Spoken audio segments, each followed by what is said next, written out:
Hello everybody, my name is Susan Boland and it is my absolute pleasure to bring to you today our tribute to Anzac Day. We have some very special guests for you, some very special stories, and we want to pay tribute to all those who fought in many of the wars throughout the world. Today we look at the hardship that people are suffering, and we have to remember that we've been dealing with this for only a few weeks. People dealt, especially with the Second World War, for 5+ years. We start with an amazing special guest, courtesy of Carl's very dear friend Vicky. Now Vicky has spent the last 10 years touring the world paying tribute to Dame Vera Lynn. In fact, she has interviewed her 10 times and met her and talked to her. And it is our pleasure, through the generosity of Vicky, to bring you this first clip. After that, we have the lovely Vicky singing one of the songs that is synonymous with Dame Vera. Please enjoy. What would you like to say to New Zealanders? Well, I would just like to say to everybody in New Zealand that it's wonderful that I've got the opportunity to say hello to you all and remembering these times. For those of you who do remember, not many left who do. There's a few, but it's gone down through the generation, and people talk about the war years. So if music helps you, it's a wonderful medium. For people in hospitals, brings back memories for them, and the entertainment, and there's nothing like music to help people through rough times. Irrespective of what time of the year or what year, everybody's got memories of a certain thing, and music brings it all back to people much clearer than just looking at photographs. They hear the tunes, and I hope there will be songs and music that our youngsters' days will be able to hear and look back on happier days than we've got had. But they were wonderful days, and music meant so much. And makes people relax and sit and enjoy. Does. And sing along. Yes, So it brings it all back. It does. Even today. Okay. Give my love to everybody at home. I will. Don't you worry. Okay.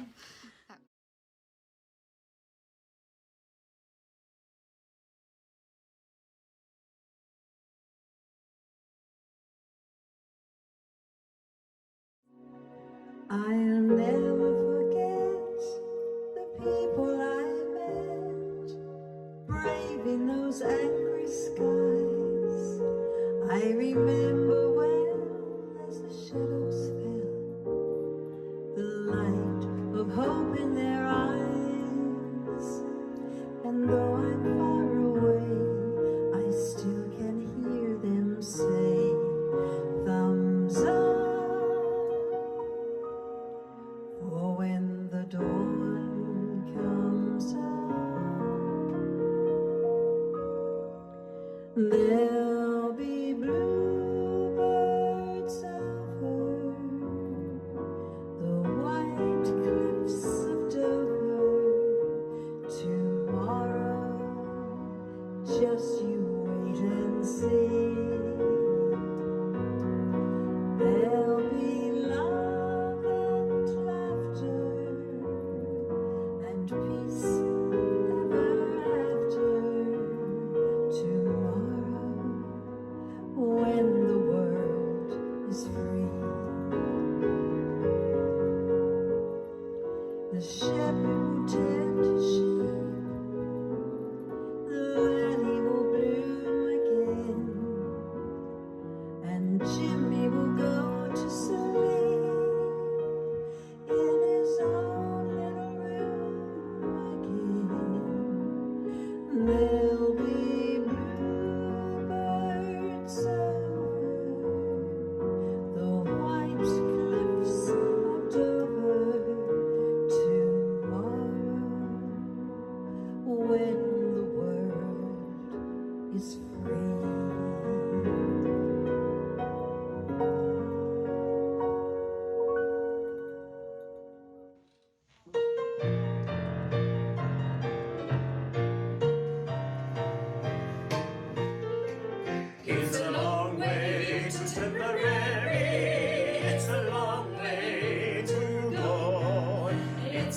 long way to Tipperary, to the sweetest girl I know. Goodbye, Piccadilly, farewell, Leicester Square.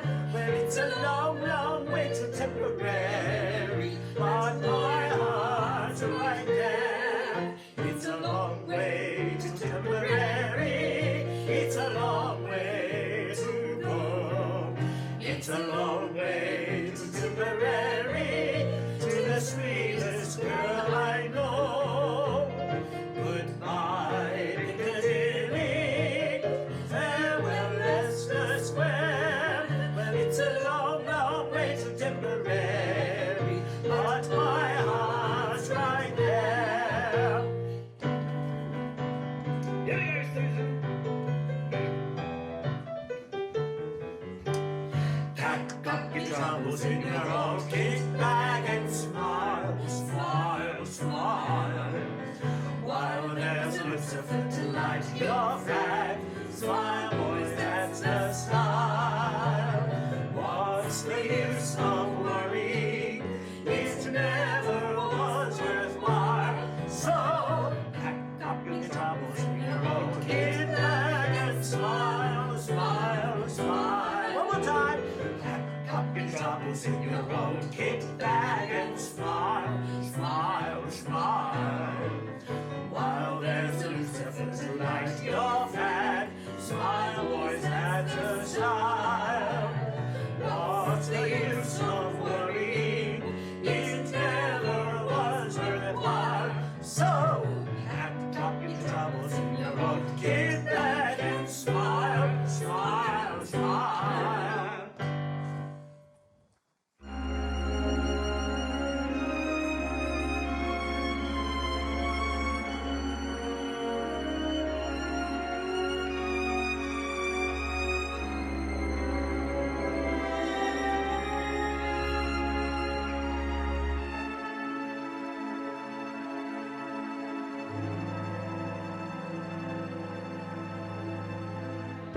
I'll be seeing you in all the old familiar places that this heart of mine embraces all day through.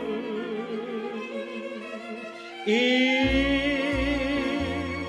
that small cafe, the park across the way, the children's carousel, the chestnut tree, the wishing well. I'll be seeing you through every lovely summer's day, in everything that's light and gay. I'll always think of you that way. I'll find you in the morning sun, and when the night is new, I'll be looking at the moon, but I'll be seeing you.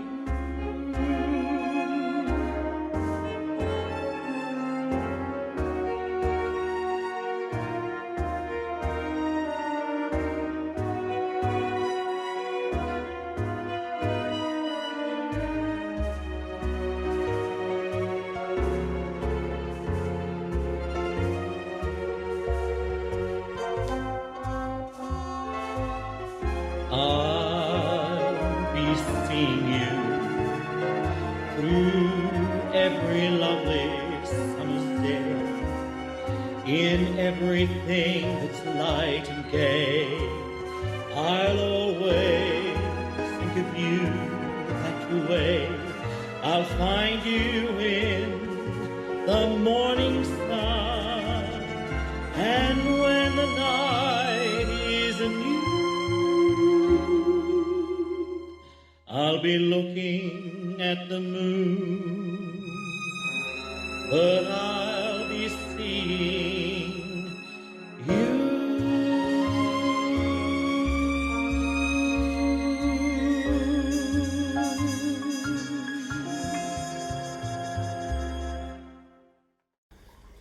Good morning and welcome to our Anzac Day special of the Operatunity Happiness Half Hour. This morning I want to share with you a few stories of Susan and my family's involvement in the wars over the years. My father, Jim Cameron, was born in Dannevirke and he grew up on a small farm before volunteering to head to the war right at the beginning. He served first of all at North Head on the big guns guarding Auckland's harbour, and then he was sent to New Caledonia, where he served for a few years, waiting for the Japanese to arrive, but they never came.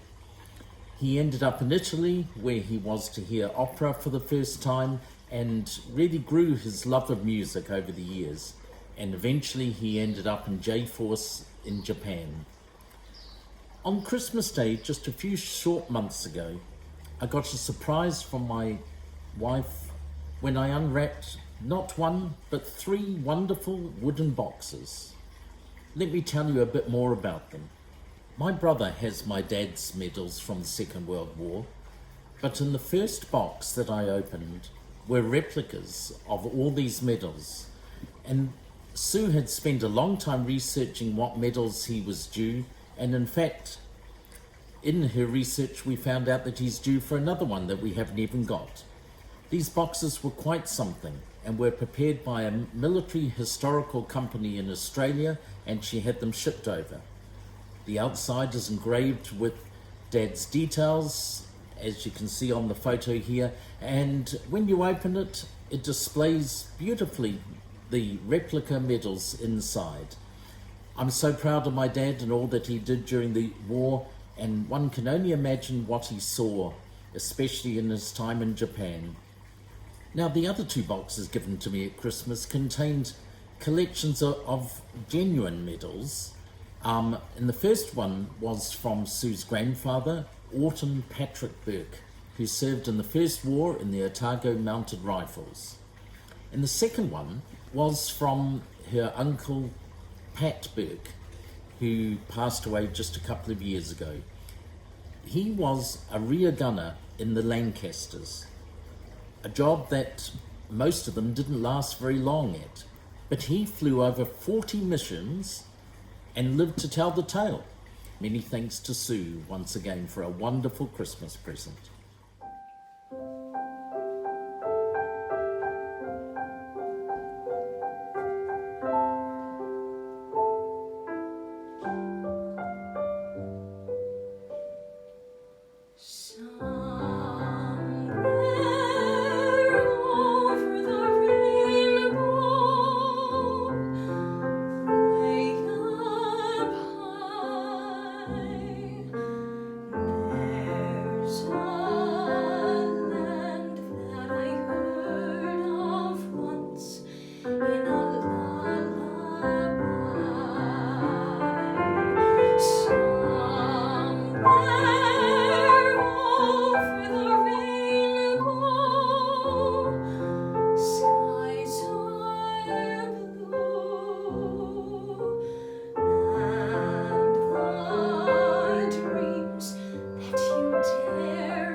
beyond the rainbow.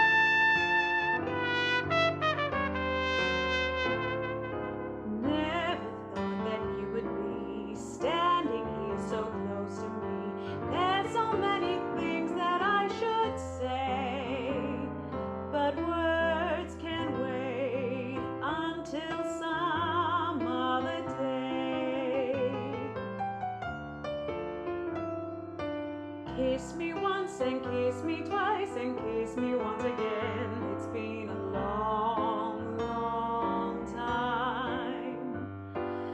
Haven't felt like this, my dear, since can't remember when. It's been a long, long time. You'll never know how many dreams I dreamed about you, or just how empty they all seemed without you. So kiss me once, then kiss me twice, then kiss me once again. It's been a long, long time.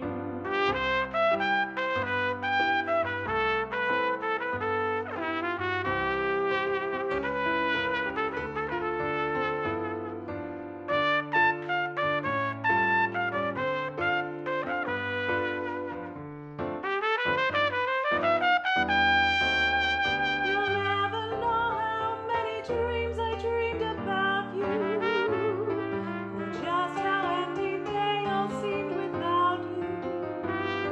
So kiss me once and kiss me twice and kiss me once again. It's been a long, long time. Hi everyone. Anzac Day has a special meaning for many of us. My father, Ross Booth, served in the RNZAF from 1943. He was a rear gunner on a Lockheed PV-1 Ventura and was stationed for several months around Rabaul, New Guinea. Around the same time, my mother struck up a relationship with an American soldier on R&R leave in New Zealand. It was just an innocent teenage crush, but nonetheless heartbreaking when her soldier ended all correspondence and disappeared. She knew he had been badly wounded and invalided home, and she assumed the worst and got on with the rest of her life. It wasn't until the early 1990s that Mum learnt of the real reason that had ended that potential relationship. Now, my parents knew of each other in Hamilton. My mother took singing lessons from Dad's mother, it was my grandmother, of course. At the end of the war, their mutual interest in music helped their relationship blossom, and circumstances led to marriage in London, 1949. Fast forward to the mid-1990s, and Dad decided he would write a musical based on Mum's love story. It's set during World War II with final explanation or reveal of what had happened in the last scene. There's a rousing march celebrating Anzac, and it's called Sons of Anzac. Anzac, Anzac, Australian and New Zealand Army Corps. Sons of Anzac, fighting as our fathers fought before. No good Jojo, Nicola, you are really going to pay. Keep our country safe till we return, for we won't be long away. Hear the drum, feel the tingle in every vein. Bugle is call, it's the call of two arms once again. For our fathers fought that other war, so that man might live in peace forevermore. Still we must defend democracy. So much to the drum and onto the call. You soldiers all are free. Anzac, Anzac, Australian and New Zealand Army Corps. Sons of Anzac, marching as their fathers marched to war. No blood Jojo, Nicola, you are really going to pay. We'll be praying for your safe return, for you won't be long away.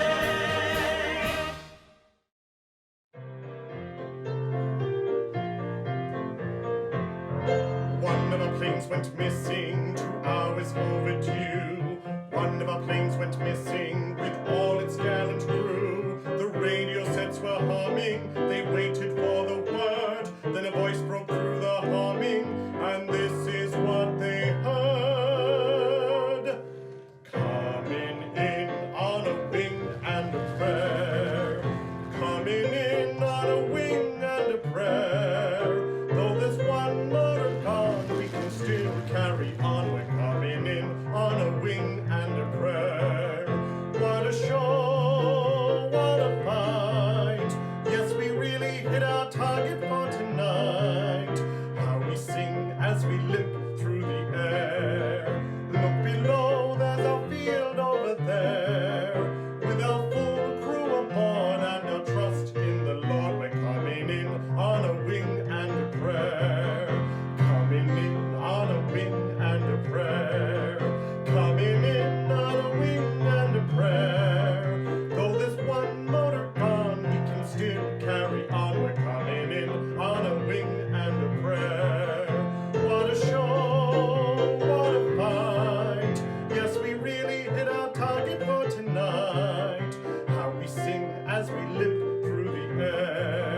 over the years, John and I have heard some amazing stories from you, and it is my pleasure to share one of those stories with you now.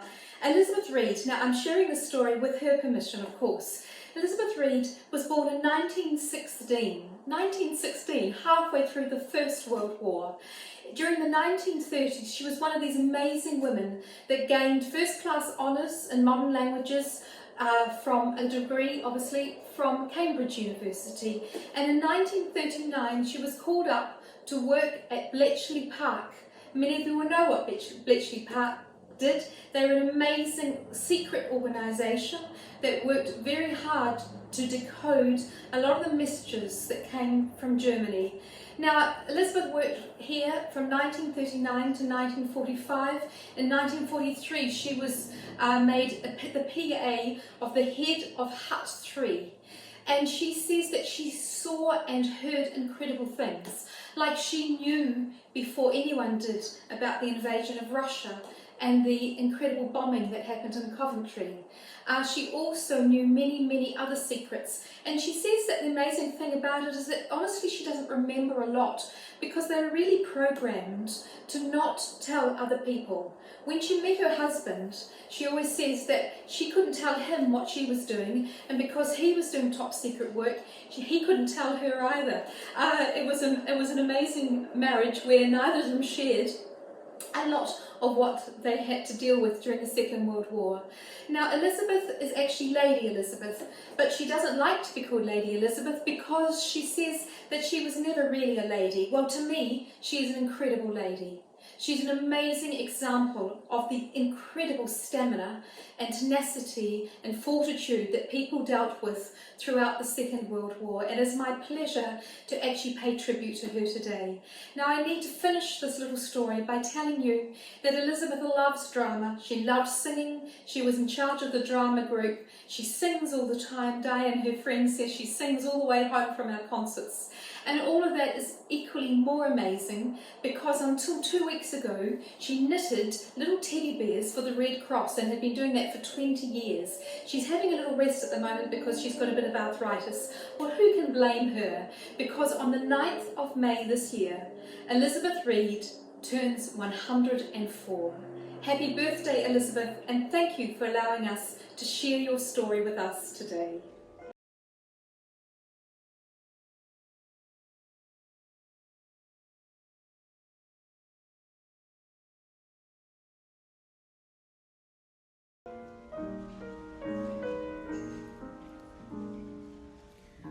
When true love is written Mayfair, so the legends tell.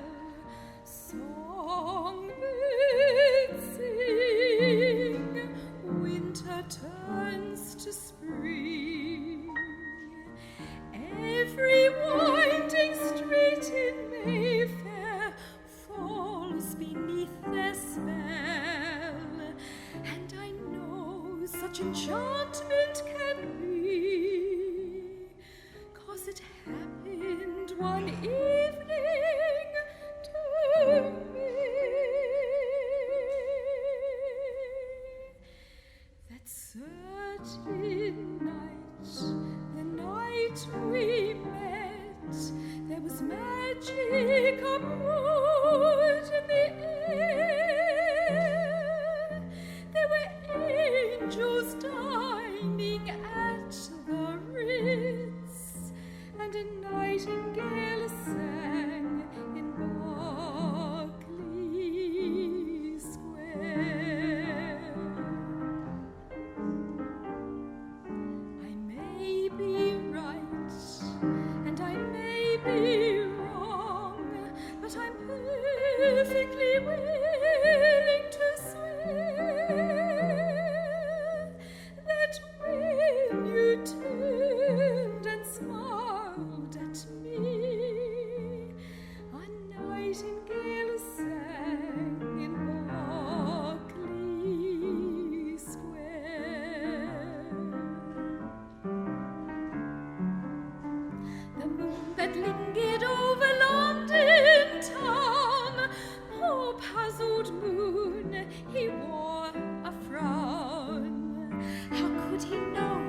we were so in love, the whole darn world seemed upside down. The streets of Tarn were paved with stars. It was such a romantic affair. And when we kissed and said goodnight, a nightingale sang in Berkeley Square. The moon that lingered over London town, oh poor puzzled moon, he wore a frown. How could he know that we were so in love? The whole darn world seemed upside down. The streets of town were paved with stars. It was such a romantic affair. And when we kissed and said goodnight, a nightingale sang in Berkeley Square. I know 'cause I was there that night in Berkeley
Today we have paid tribute to people who have lived and served through the Second World War and indeed many of the wars of the 20th and into the 21st century. We thank you for your service, and we finish with a song that we purposely chose right from the start of these Happiness Half Hours to finish all our videos. It seems to us to be a symbol of what people feel at the moment. People sometimes are feeling isolated, they feel lonely, they feel lacking in control of their destiny. But we do know that we will meet again.